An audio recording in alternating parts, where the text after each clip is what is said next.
यक इतिहास में सिकंदर महान और मुगल साम्राज्य के भारत पर असर को तो याद रखा जाता है, लेकिन इनके बीच में जो हूण साम्राज्य आया था उसके बारे में ज्यादा लोग नहीं जानते।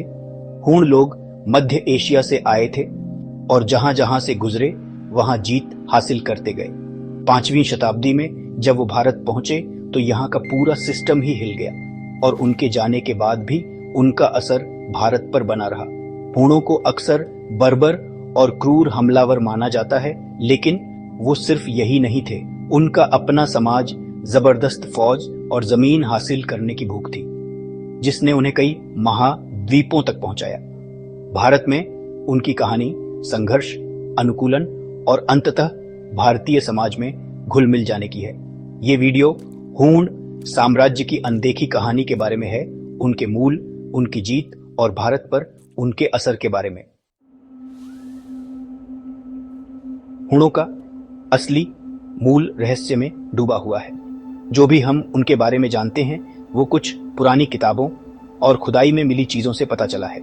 मध्य एशिया के विशाल मैदानों से निकले ये लोग घुड़सवारी और युद्ध कला में माहिर थे। हूण एक समूह नहीं थे, बल्कि कई कबीलों का एक झुंड था जो एक ही भाषा और जीवन शैली से बंधे थे।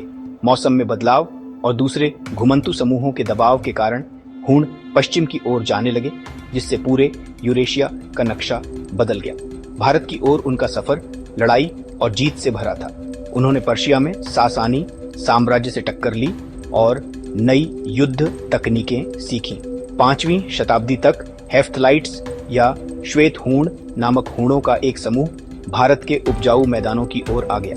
उस समय गुप्त साम्राज्य अपनी ताकत के चरम पर था और हूणों के लिए एक बड़ी चुनौती।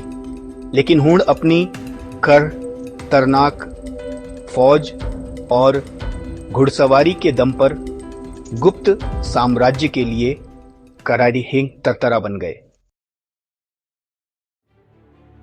भारत में हूणों के हमले का नेतृत्व कई कुशल लीडरों ने किया, जो युद्ध कौशल और रणनीति दोनों में माहिर थे। ऐसे ही एक नेता थे तोरमान, जिनका नाम सुनकर दुश्मन डर जाते थे। तोरमान ने हूणों को कई जबरदस्त कैंपेनों में आगे बढ़ाया और उत्तरी भारत में गुप्त साम्राज्य पर हमला किया। उनकी जीत ने गुप्त साम्राज्य की ताकत को कमजोर कर दिया और हूणों के लिए रास्ता खोल दिया। तोरमान के बाद उसका बेटा मिहिरकुल और भी ज्यादा ताकतवर निकला। अपनी क्रूरता और महत्वाकांक्षा के लिए जाने जाने वाले मिहिरकुल ने उत्तर पश्चिमी भारत में हूणों का राज्य फैलाया। उसके राज्य में कई लड़ाइयां हुई, लेकिन हूणों ने प्रशासन भी चलाया और भारतीय समाज में घुलने मिलने लगे। मिहिरकुल का शासन भारत में हूणों की सबसे बड़ी ताकत का प्रतीक है, जो दिखाता है कि वो अपने घर से दूर भी एक मजबूत राज्य बना सकते थे। भाग 4, भारत में हूण शासन का प्रभाव।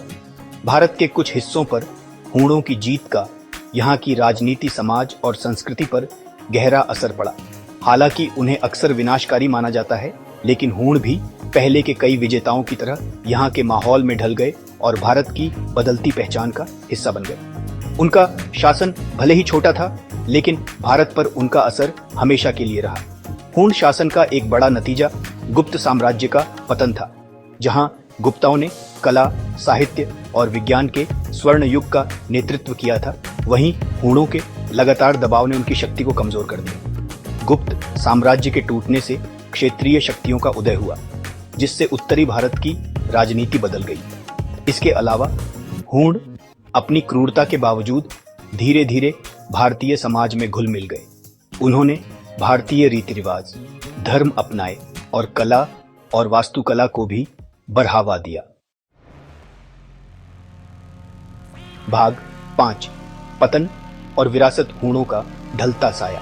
भारत में हूण साम्राज्य पहले और बाद के कई साम्राज्यों की तरह हमेशा के लिए नहीं रह सका। आंतरिक कलह और भारतीय शासकों के फिर से उभरने ने उनकी शक्ति को कमजोर कर दिया। 6ठी शताब्दी के मध्य तक भारत में हूण साम्राज्य टूट गया और उनका बड़ा साम्राज्य छोटे छोटे इलाकों में सिमट गया।